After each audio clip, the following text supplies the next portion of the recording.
Hello, and a very happy new year to all of you. Welcome back to the History of Scotland podcast. This is Fraser, your guide through the rich and intricate tapestry of Scotland's past.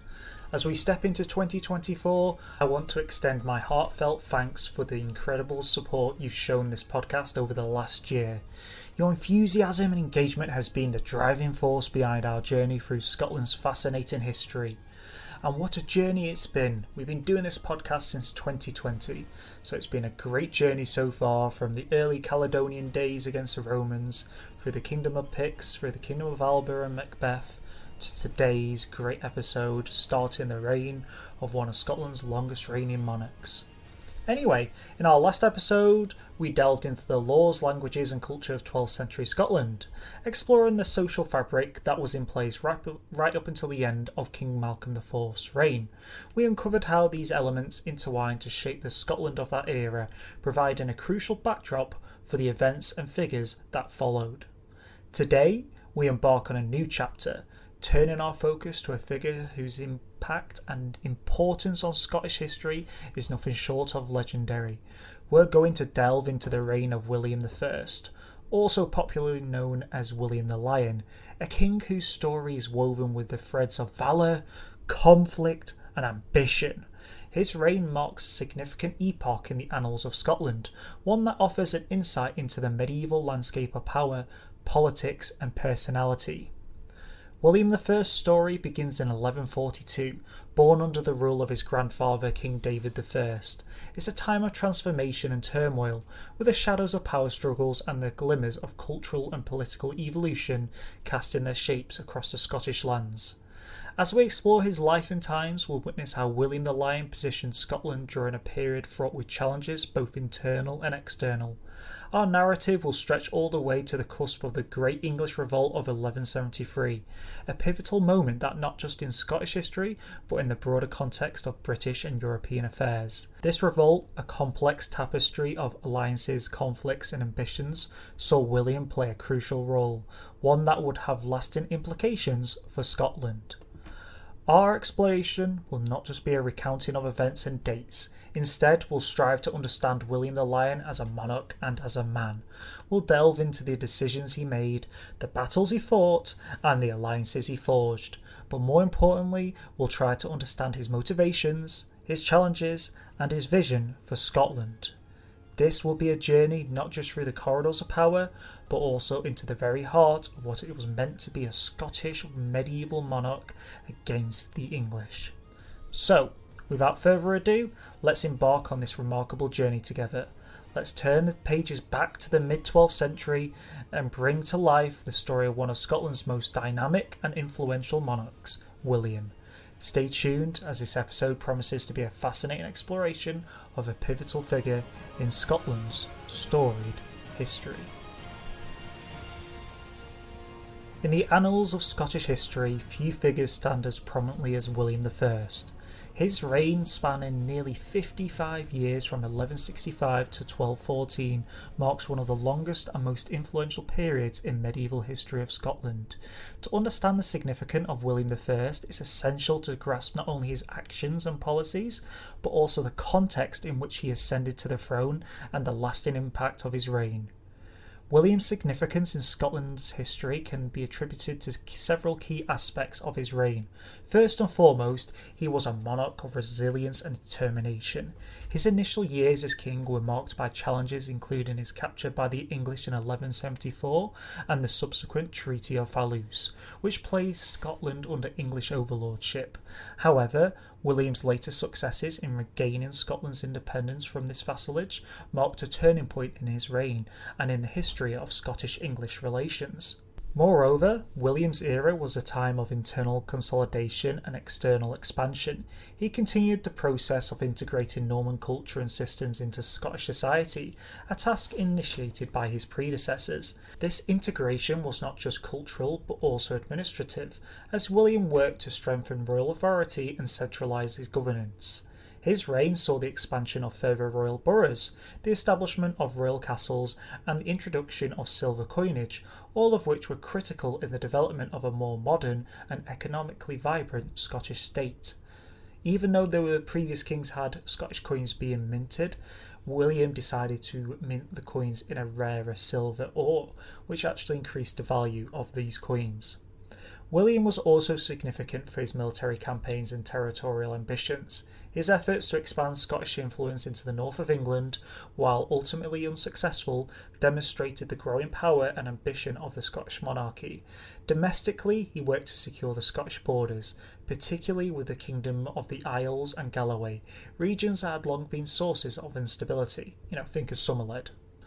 Finally, the legacy of William the Lion is evident in his impact on Scottish national identity. His reign, though fraught with challenges, was a period of relatively stability and growth. The cultural and administrative challenges that occurred during his time helped forge a more unified and distinctive Scottish identity, setting the stage for the developments in the centuries to follow. Thus, as we explore the life and reign of William, we delve into the pivotal chapter in Scottish history. His story is one of a ruler navigating a complex landscape of internal challenges and external threats, England, all while laying the groundwork for the Scotland that we recognise today. William the Lion's reign is not just a tale of a king and his kingdom, it's a crucial part of a narrative of a nation's journey through the ages. And something that would give, let's say Edward Longshanks a bit of a chip on his shoulder when he came to invade Scotland. William was born in the year 1142 AD, during the reign of his grandfather, King David I of Scotland, a monarch whose rule, as we know, marked a pivotal moment in the shaping of medieval Scotland. David I, renowned for his efforts to modernise the kingdom and align it with European norms, was a key figure in introducing Norman culture and feudal systems to Scotland. William's birth in this era of transformation meant that from his earliest days he was part of a royal environment that was at the crossroads of Gaelic traditions and the new Norman influences. William was the second son of Prince Henry of Scotland and Ada. His father, Henry, was the Earl of Northumbria and Huntingdon, and the heir apparent to the Scottish throne, making William a significant figure in the line of succession from his birth. Henry of Scotland himself was a notable figure, being the son of King David, as we know, and Maud, Countess of Huntingdon. His marriage to Ada, a member of the prominent Anglo-Norman family, further strengthened the Norman influence in the Scottish court. His father, as we know, died before David I passed, instantly passing the crown to his older brother, Malcolm IV. This death would have had an impact on William, greatly setting him on a closer course to kingship. William's position in the royal lineage was initially as a secondary figure due to his status as the second son. However, the early demise of his older brother Malcolm IV, who succeeded David but died without heirs, dramatically altered William's destiny. With Malcolm's death in 1165, William ascended from a secondary role in the line of succession to become the primary heir and subsequently the King of Scotland. This shift in William's position from a likely nobleman to the ruler of Scotland set the stage for his long and impactful reign. His upbringing and straddling the old Gaelic traditions and the newer Norman customs would profoundly influence his policies as king and his approach to governance. The early years of William I thus paint a picture of a prince born into a world of rapid change and growing complexity, preparing him for the significant role he would later play in Scotland. William was likely raised in Scotland, possibly at the royal residences such as Edinburgh Castle, Stirling Castle, or the royal court at Scone, which was prominent centres of political and cultural life. Scottish monarchs of the time often moved between various castles and estates, and the royal children would typically accompany them. These homes served not only as a place to live, but also as centres for political administration and cultural activities, providing a fitting environment for a future king's upbringing. As was customary for royal offspring, William would have been placed under the care of a group of guardians and educators who were responsible for his safety, education and training. These individuals were usually members of the nobility or the church, chosen for their loyalty and skill. Given the close ties between the Scottish and Norman courts at the time, it's likely that some of William's guardians and educators were Norman. One possible figure in William's early life could have been his mother, Ada. As a mother in a royal family, she would have played a significant role in his initial upbringing. Additionally, members of the clergy, particularly those associated with the royal court, would have been responsible for his religious and academic education. Figures like the Bishop of St Andrews or the Abbot of Dunfermline, prominent ecclesiastical positions in Scotland at the time, might have been involved in this aspect of this education. For his military training, something he would become very well known for, a crucial component for a prince, William would have been assigned a knight or a military commander as a mentor. This individual would have been responsible for teaching William the arts of war, including horsemanship, swordsmanship, and tactics. Given the martial focus of his reign later in life, this aspect of his education was undoubtedly rigorous. William's upbringing would have also been influenced by the broader environment of the Scottish royal court. The court was a melting pot of cultural influences, with both the Celtic Gaelic traditions and the Norman ones. This mix would have exposed William to a diverse range of cultural, linguistic, and political ideas, shaping his worldview and preparing him for the complexities of ruling a kingdom that was itself a blend of different cultures and traditions. As we know, during Malcolm IV's reign, though marked by significant challenges, including the internal revolts and conflicts with England, did not see the birth of any heirs. Malcolm was known for his piety. He also reportedly took a vow of celibacy, which meant that he did not produce any offspring to succeed him. The lack of an heir from Malcolm dramatically altered this line of succession. When he died in December 1165 without leaving any children, William, as we know, the only surviving brother, became the natural successor to the throne, and the succession was obviously following the primogeniture approach, which is something that we've covered many times now, which typically meant that the crown passed to the closest male relative in the absence of a direct heir. Upon the death of Malcolm, William ascended to the throne of Scotland. His coronation took place in December 1165, when he was only in his early 20s. The ceremony was held at Scone, the traditional site for the coronation of Scottish kings. This event marked the beginning of William's reign, which would last nearly 49 years, one of the longest in Scottish history. William's ascension to the throne was relatively smooth, largely due to the lack of other direct claimants and his legitimate place in the line of succession. However, his reign would soon face numerous challenges, both from within Scotland and from its powerful neighbour England. But, as promised, let's actually go back to the crowning ceremony, the coronation, and what that entailed for Scottish kings. Well, the choice of Scone Abbey for the coronation of Scottish kings was deeply rooted in Scottish history. By the 12th century, Scone had already established itself as a site of major religious and political importance. The abbey, housing the revered Stone of Destiny, was not just a religious sanctuary but a symbol of Scottish sovereignty. The ceremony was steeped in religious and traditional rituals, reflecting the intertwining of the church and monarchy. It likely started with a procession led by the Scottish clergy, including figures such as a Bishop of St Andrews, who might have played a prominent role given the bishopric's prominence in Scotland at the time. Following the religious rites, the physical act of crowning the king was an immense symbolic importance. As per tradition, the Earl of Fife, a position then possibly held by Duncan II, would have the honour of placing William upon the Stone of Destiny. This act signified the Earl's crucial role in acknowledging and legitimising the new king's ascent to the throne. The crown used for William's coronation, though not elaborately described in historical records, was likely a symbol of royal authority rather than a lavish piece of jewellery. It may have been a simple gold band, embellic of the king's role, rather than a reflection of wealth or opulence. The crown, along with other regalia such as a sceptre and sword, would symbolise the new king's responsibility to lead and protect his kingdom. He would kneel down, have the crown placed upon his head by the Earl of Fife, and then the Earl of Fife would scream, "Long live the King of Scotland! Long live the King!" The Stone of Destiny's use in the ceremony was a powerful emblem of Scottish monarchy.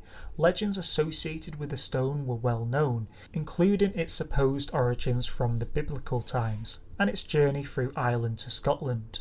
The stone served not just as a throne, but as a testament to the enduring lineage of Scottish kingship. Following the religious and official aspects of the ceremony, a grand feast would have taken place at Scone, likely attended by various Scottish nobles, clan chiefs, church dignitaries and foreign dignitaries. This celebration would have served both as a display of the new king's generosity and a crucial political event, where alliances would be forged and reaffirmed.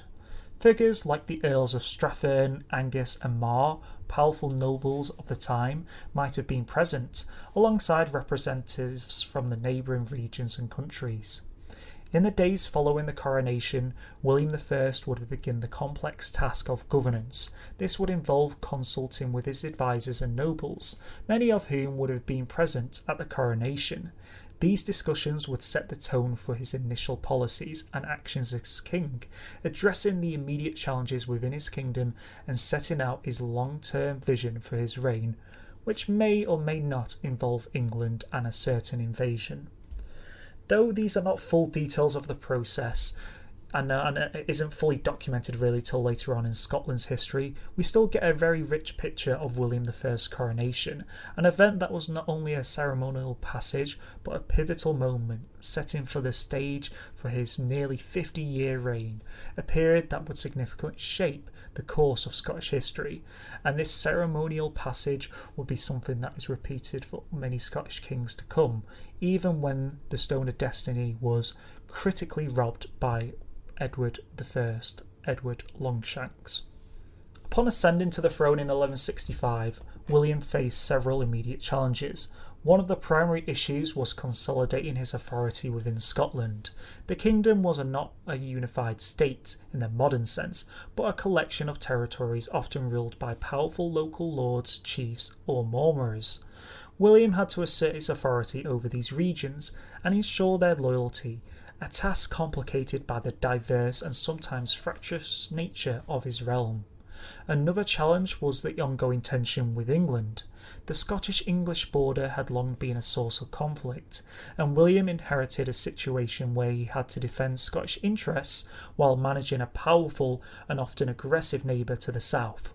Think of his brother, Malcolm IV, giving away all of his English lands and only taking on the Earl of Huntingdon, giving it away to Henry, King of England, so that way he could be legitimised. Now that William's come to the throne, what can William give away to Henry? Probably nothing, which is why William is being more aggressive. William was known for his efforts to centralise and strengthen royal authority in Scotland as well. He continued the work of his grandfather David I in bringing Norman administrative practices to Scotland. This included the establishment of a royal chancery, which helped in maintaining records and managing royal decrees. Something that England already had was a royal chancery, but now Scotland was having one as well, and William I is credited at bringing in the first royal chancery recorded in Scotland. He also worked on the development of a feudal system in Scotland, granting lands in return for military service such as his predecessors. This helped stabilise his rule. Additionally, William founded several royal boroughs, which were towns granted certain privileges, such as the right to hold markets as we know. Some of these royal boroughs were placed in the northern part of Scotland, crucially expanding the Norman way and feudal way of life to the outer reaches of the Kingdom of Scotland. William's relationship with neighbours, particularly England, was complex. His desire to regain control over Northumbria, which we know Scotland had lost under his king and brother Malcolm IV, led to these future conflicts coming with the Scottish monarchy. The ambition put him at odds with King Henry II of England, leading to military confrontations. We will see most of this come to a head in next week's episode. In addition to England, William had to manage relations with the other neighbours, such as the Kingdom of Norway, which had interests in the Isles and the west coast of Scotland. His diplomacy in these matters were crucial in maintaining Scotland's independence and territorial integrity. During William's early reign, there were several notable cultural and economic developments. We've obviously mentioned the royal boroughs, but he also continued to integrate the Norman culture into the royal court. Though certain Gaelic and Celtic chiefs would not be happy with this, William continued to expand the Norman way of life at court, bringing in new ways of traditions, new ways of living, laws, etc. Things will come into more detail in later episodes. William, having been raised in a period where martial skills were highly prized among nobility, would have been well versed in the art of warfare from a young age. He likely received personal training in combat, strategy and leadership, essential skills for a medieval monarch. As a king, William would have extended this martial ethos to his nobles and soldiers, different from his brother Malcolm IV. He likely encouraged this time and possibly organised military training exercises for his knights, chiefs and men-at-arms, improving on their combat skills, discipline and readiness for war. William's army would have been composed of a mixture of lightly armoured fighters, better known as feudal levies, Scottish Norman knights and Gaelic clan chiefs, with a small composition of Irish mercenaries. The feudal levy system, where lords were obliged to provide a certain number of troops to the king in times of war, was a backbone of this military force. These levies would have been drawn from across Scotland, each lord bringing men from his own lands. They were lightly armoured, allowing a very much hit-and-run tactic.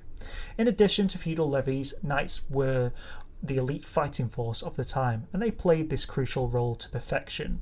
These knights, often landholders themselves, were heavily armoured cavalrymen. They were trained in combat and loyal to the king, but there wasn't a massive amount of royal cavalry in William's time. We still haven't got to the greater numbers that would be in Scotland's later years. William would have relied on mainly Scottish light armoured fighters for their prowess, but allowed his knights to outflank and encircle the enemy. Plus, we obviously had the skirmishers such as archers, such as longbowmen and crossbowmen, and javelin throwers. Moreover, William is known to have employed these mercenaries, these Irish mercenaries. They supplemented his forces with troops skilled in particular aspects of warfare that might have been lacking in his regular lightly armoured forces. William's immediate military preparations were not just about immediate campaigns, but also about ensuring Scotland's long-term defensive capabilities. This involved fortifying castles and border defences, a strategy that was crucial in the face of the ongoing threat from England. Castles such as Edinburgh, Stirling, Roxburgh, Berwick were key to Scotland's defensive network. William also worked on improving Scotland's naval capabilities, recognising the importance of maritime strength that Somerled once led an invasion from, and in protecting Scotland's extensive coastline and trade interests. This naval development was important in safeguarding against the invasions and inserting Scottish presence in contested areas like the Isle of Man and the Western Isles.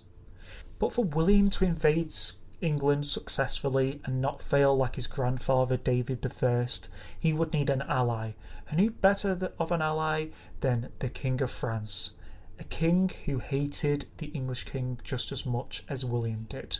The King of France during William's reign was Louis VII until about 1180 AD, and then it was Philip II. William's engagement with the French monarchy was part of his broader strategy to strengthen Scotland's international alliances and position himself against English influence. This was particularly pertinent to prepare for his planned coming invasion of England. William likely initiated communication with the French king as part of a diplomatic effort to find allies who could counterbalance the overpowering influence of England. This would have been conducted through envoys and letters, the standard diplomatic channels of the time. The alliance with France was not just political but also strategic, in a move of larger context of European power dynamics where France and England were often in opposition. The relationship with France, while not leading to intermediate military alliances or direct intervention, was significant in framing Scotland's foreign policy. It demonstrated William's desire to establish Scotland as a sovereign power in Europe, capable of forming alliances with major kingdoms. This move would have been a clear signal to England of Scotland's intention to seek powerful friends and resist English dominance. Domestically, William's reign was marked by challenges of managing the diverse cultural and political landscape of Scotland as well. This involved balancing the interests of the powers of the traditional Gaelic chiefs and the newly settled Norman nobles. William employed a strategy of integration and accommodation. He continued the policy started by his grandfather of granting lands and titles to Norman knights, which helped to solidify the feudal system in Scotland. These Normans were used to strengthen royal authority and modernise the administration of these areas they were given. William was also aware of the importance of the Gaelic chiefs, however, who held the significant power and historical legacy of Scotland, especially in the Highlands and the Isles. He needed their support to ensure the stability and unity of his kingdom. To this end, William likely engaged in a delicate balancing act, granting favours and positions to Gaelic chiefs, ensuring their loyalty, and sometimes even involving them in the governance of the kingdom. This approach would have involved personal diplomacy, negotiations, and sometimes concessions to Gaelic customs and laws. In managing these two distinct groups, William had to be a skilled diplomat and a shrewd politician. And to be honest, he was both. But he didn't do this alone. He had a royal council. Detailing the specific names of the royal council members and major barons during William's reign can be challenging due to the limited and sometimes ambiguous historical records from the 12th century. However, we can identify some key figures based on some of the historical accounts I have read. So, talking about council members, the Chancellor was a crucial figure, often a cleric, responsible for the royal seal and the administration of royal charters and documents. For a period, Hugh de Roxburgh served as Chancellor during William's reign. So that's Hugh de Roxburgh serving as Chancellor.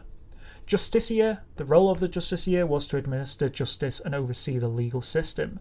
In William's time, this role was likely held by a series of individuals, potentially including figures like Walter FitzAlan or David de Ulfiant.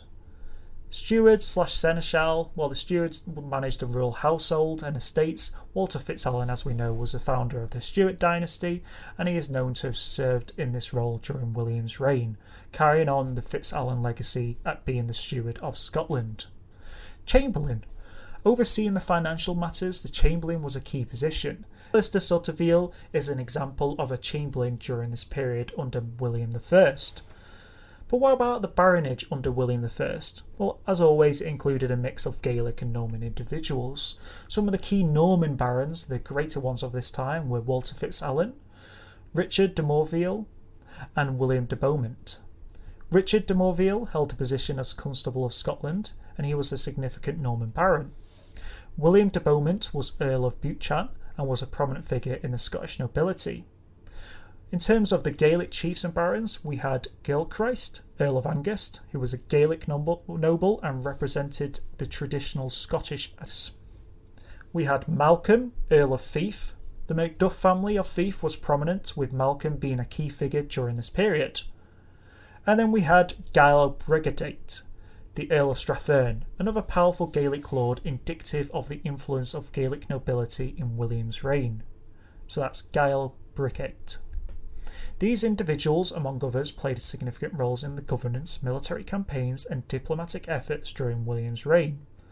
But also under William's reign, we had the Balios, who would have been involved in further administration and governance of their lands.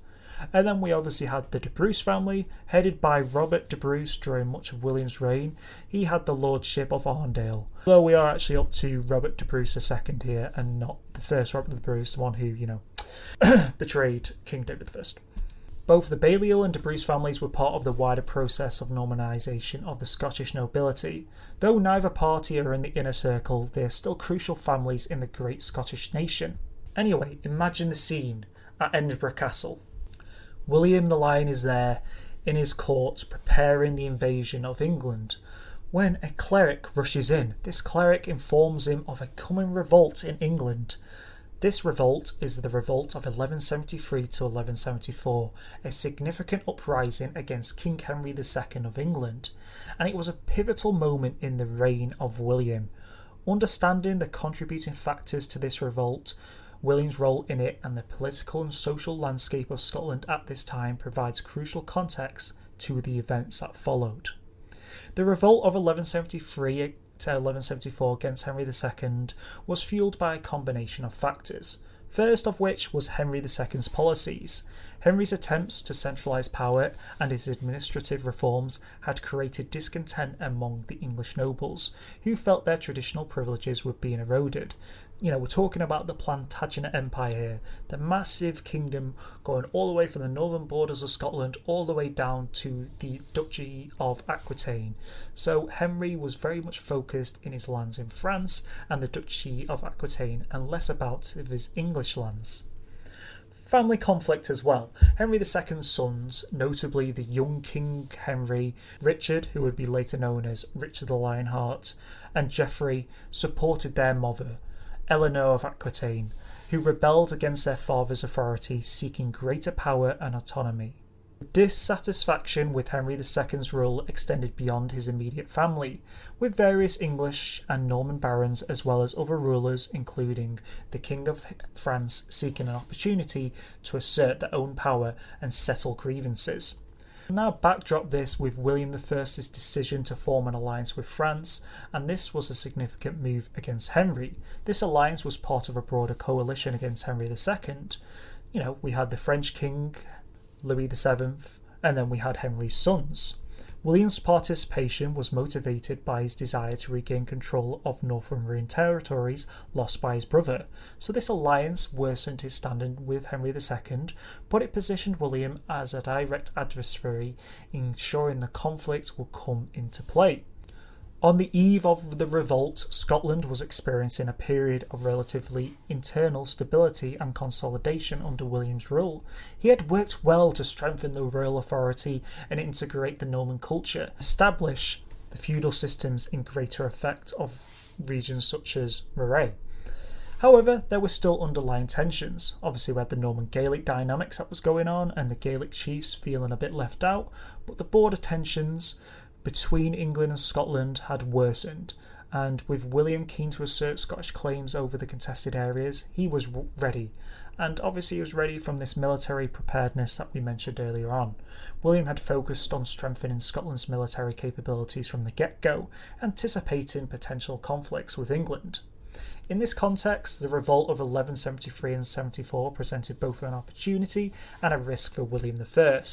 It was a chance to assert Scottish interests against a preoccupied English monarchy, but it also involved entering a broader conflict with a significant military and diplomatic implications. Think about it. Think about this alliance that has been formed. We have the King of France, we've got Henry II's sons turning against him, his own wife, and now William is going to jump into the fray and try and, take away some land whilst hopefully Henry II is preoccupied in France. Hopefully none of the Norman earls will stand in his way. But William gathered his army and began to march on England. He was ready to take the fight to the English and reclaim the lands of his grandfather, beat back what his older brother stupidly did by giving away the lands that should have been rightfully his. But did he succeed in this? Well, we'll have to find out more next week. With the end of this episode, as always, I like to mention our historical sources used to bring this episode to life. So key references include Scotland, The Story of a Nation by Magnus Magnusson, which provides a comprehensive overview of Scottish history, including William's reign. The Kingdom of the Scots, Government, Church and Society from the 11th to the 14th century by J.W.S. Barrow. This offers a detailed insight into Scotland's political and ecclesiastical developments during this period. And for a closer look at the dynamics of William's time, The Scottish Kings by Gordon Donaldson is a useful resource. These works, among others, have contributed to a nuanced understanding of William I's complex and impactful reign. As we move forward, our journey through William's reign will continue in the upcoming episodes. The next episode, we will focus on the intriguing and pivotal English revolt of 1173 to 1174 and examine William's role in this significant historical event. How did the invasion go? Did he succeed in taking this Northumbrian lands that he wanted? Did he manage to kick the English back to London? Well, we'll find out in this deep dive into one of the most tumultuous periods of William's reign, and it promises to be both enlightening and engaging. I wonder if he will succeed, and I keep saying, as in questioning if he will succeed, as a hint for you guys not to go spoil the ending by looking it up on Google. Anyway, after this we have a further 5 episodes covering William's reign, from his nobles to a crusade catch-up to the rest of his long and troubled reign. Why was it troubled? Well, we'll soon find out.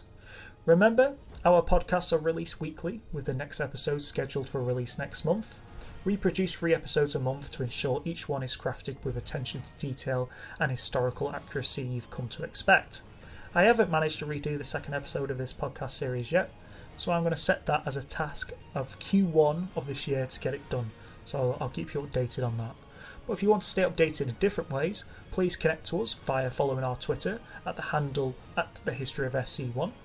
That is @thehistoryofsc1. And our Facebook page at the History of Scotland podcast. Your engagement and feedback keep this journey through Scotland's past vibrant and alive.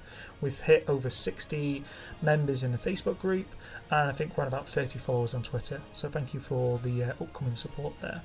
If you've enjoyed this episode, please leave a review on your preferred podcasting platform. Your reviews are always appreciated and help us reach more listeners passionate about Scottish history. You can listen to our podcast on various platforms, including Apple Podcasts, Spotify, Google Podcasts, Podbean, and many other excellent podcasting sites. But until next week, guys, thank you for spending your time with us. Have a fantastic week ahead, and we look forward to bringing you more fascinating tales from Scotland's rich history. But until then, stay safe. Goodbye for now, guys, and I'll see you all on the next one. Peace.